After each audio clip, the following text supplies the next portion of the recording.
Boa noite a todos. Eu me chamo Carla Maria Manosso. Tudo que estará sendo contado a todos vocês através deste canal aconteceu no ano de 1987.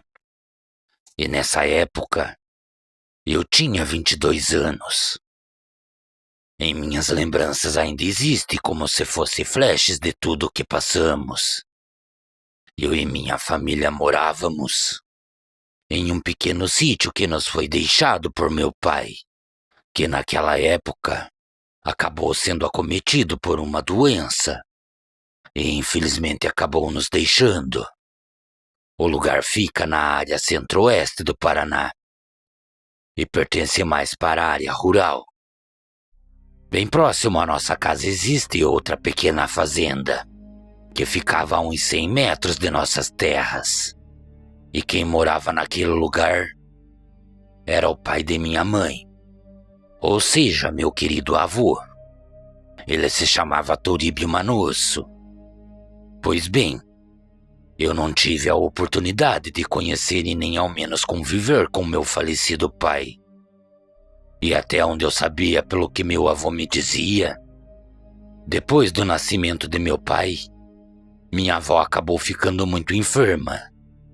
E passado alguns dias acabou vindo a falecer. Com isso meu avô acabou se tornando viúvo. Nunca mais quis saber de se casar novamente, ou ao menos ter outra companheira em sua vida. Por muitas vezes minha mãe tentou o convencer a vender aquelas terras, mas não tinha nada nem ninguém que conseguisse o tirar daquele lugar, pois ele dizia que aquelas terras lhe traziam as melhores lembranças de sua vida ao lado de minha avózinha.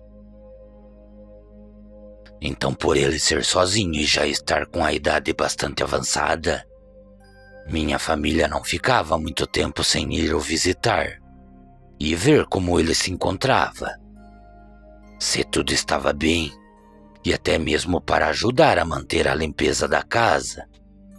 E quando eles não faziam isso, eu dava o meu jeito de ir até a casa dele para lhe fazer companhia. Lembro-me que durante um final de semana, tão logo eu almocei com a minha família, eu garrei um dos cavalos que existiam em nossas terras e falei para minha mãe que passaria o resto do dia e também da noite na casa junto com o meu avô. Também pedi para que ela não viesse a estar se preocupando comigo, pois eu iria jantar por lá também. Minha mãe somente concordou mexendo a sua cabeça e me pediu para não ficar facilitando pelos caminhos que me levariam até a casa de meu avô. Apesar de morarmos na mesma estrada e a casa não ser tão longe, minha mãe tinha alguns cuidados com a noite. Parecia desconfiar de algo. Então, logo que minha mãe me aconselhou, montei o cavalo e segui meu rumo. Essa época foi uma época muito difícil, pois sempre que eu chegava até a casa de meu avô, tão logo entrava em sua humilde casa, eu sempre o encontrava sentado em uma velha poltrona, e seu olhar na maioria das vezes se encontrava fixo no teto baixo da casa.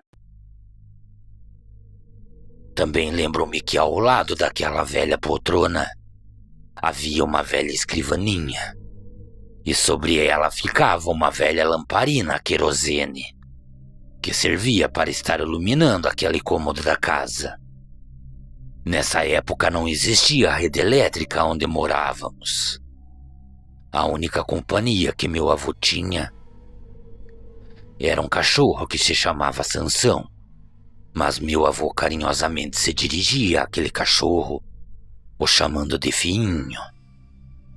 E por ser um cachorro manso somente para nós que éramos da família, Sansão passava boa parte de seu tempo preso em uma longa corrente, que ficava presa a um cabo de aço, que saía da lateral da casa de meu avô e ia até próximo à porteira de entrada de seu terreno. Depois de algumas horas já terem se passado, Lembro-me que já era próximo às 5 horas da tarde, quando ele então me convidou para ir com ele até a cozinha. Sua voz cansada e trêmula pronunciava baixinho que já estava na hora de mexer com as panelas. Mesmo eu falando para ele não se preocupar comigo, ele dizia: "Minha filha, você precisa se alimentar melhor. Olha como você está magrinha. Saco vazio não para em pé." Enquanto ele preparava a janta, eu conseguia sentir o cheiro dos temperos que ele usava. Aquele cheiro despertava ainda mais a minha fome. Mas notei algo que me chamou muito a atenção. Desde o momento que cheguei em sua casa, tanto as portas como as janelas da casa não foram abertas. E com o fogão a lenha a todo vapor na cozinha, a casa acabou ficando muito quente. Então eu perguntei o motivo de toda a casa estar fechada.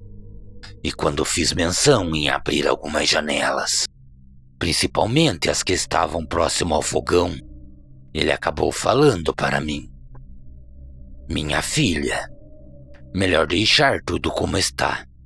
A forma como ele acabou falando comigo acabou me deixando pensativa. E passando um pequeno tempo, eu acabei o perguntando se estava acontecendo alguma coisa. Então ele começou a me contar que coisas estranhas vinham acontecendo durante as madrugadas. Ele falava de barulhos estranhos que ele ouvia em meio à mata. Algo bastante parecido com gritos de lamentações de um animal que sofria muito.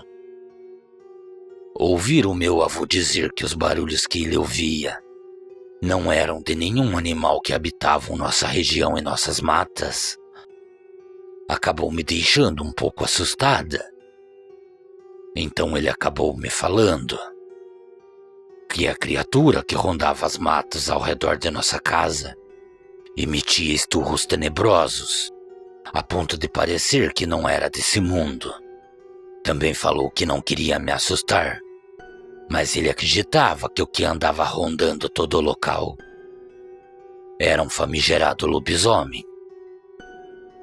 Quando ouvi isso, acabei sorrindo, e até mesmo acabei pensando que, devido à sua idade bastante avançada, ele deveria estar fantasiando coisas em seus pensamentos. Acabei falando para ele que estas coisas não existiam, e que mais provável que fosse algum graxaim do campo que estava rondando as proximidades. Então ele balançou a sua cabeça em sinal de discordância e acabou me falando: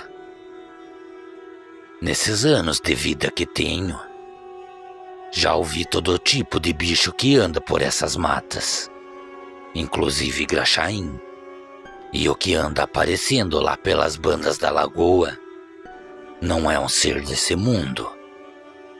Eu terminei de jantar e o convidei para irmos para a sala. O horário também já vinha se passando, e a noite já tomava conta de todo o lugar. Como eu já tinha feito aquele caminho por muitas vezes, eu não estava nem um pouco preocupada com o horário que eu retornaria para a minha casa. Tão logo nos sentamos no sofá da sala, notei que meu avô segurava firmemente um terço que pertencia à minha avó e também parecia resmungar algumas palavras. A impressão que tive era que naquele momento ele rezava baixinho. Então, para não o atrapalhar, resolvi ficar em silêncio. E depois de algum tempo ter se passado, comecei a ouvir alguns barulhos no lado de fora da casa. Eram as correntes que seguravam o Sansão. Parecia que ele tentava se soltar para ir atrás de alguma coisa que ele estava vendo próximo à casa. Foi então, para o meu total espanto, Sansão parecia correr de um lado para o outro. O cachorro parecia estar completamente descontrolado. Então, nesse momento, meu avô acabou me olhando e fez sinal colocando a sua mão sobre a sua boca. Ele pedia para que eu ficasse em total silêncio. Como eu tinha total liberdade na sua casa, Eu me levantei e fui passo a passo até o seu quarto, pois eu sabia que dentro de um velho baú ele guardava uma velha espingarda. Em seguida, então, voltei para a sala e ali fiquei de prontidão, esperando que o que estava do lado de fora não tentasse entrar para dentro da casa. Mas se isso acontecesse, eu estava pronta para atirar. Bem próximo à porta da cozinha, era possível ouvir o que parecia ser um exausto rosnado, e este som parecia ir em direção ao cachorro que se encontrava preso. Sansão não teria chance alguma contra a criatura que meu avô acreditava ser um lobisomem. E como eu sabia que ele tinha grande apreço por aquele cachorro, pois ele era o seu único companheiro naquele lugar esquecido por Deus, eu acabei caminhando até a porta da cozinha e bem devagar abri a porta. De início acabei não vendo nada, então lentamente dei a volta na casa. Da onde eu estava eu conseguia ver uma sombra negra e alta. Aquilo estava de costas para mim. Então, quando fiz mira com a espingarda e calcei o cano no canto da casa, eu não pude acreditar naquilo que eu estava vendo. Aquele ser estava determinado a matar o pobre cachorro. E só não fez isso porque o cachorro conseguiu escapar de seus ataques. Aquela fera andava como uma pessoa e parecia ter traços humanos que se misturavam com a de um lobo. Eu comecei a tremer das pernas. Depois de ter chegado até aquele ponto da casa, eu não tinha mais como voltar, pois a criatura poderia me ver. E se isso acontecesse, não somente eu, mas também meu vozinho poderia sofrer o ataque daquele demônio. Aquele maldito cão do inferno cravou seus dentes sobre o corpo de Sansão.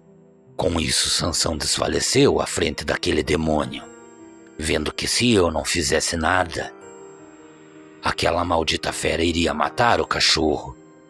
Então, por mais uma vez, levantei o cano da velha espingarda e fiz mira na altura da cabeça da criatura. O som do disparo cortou a noite.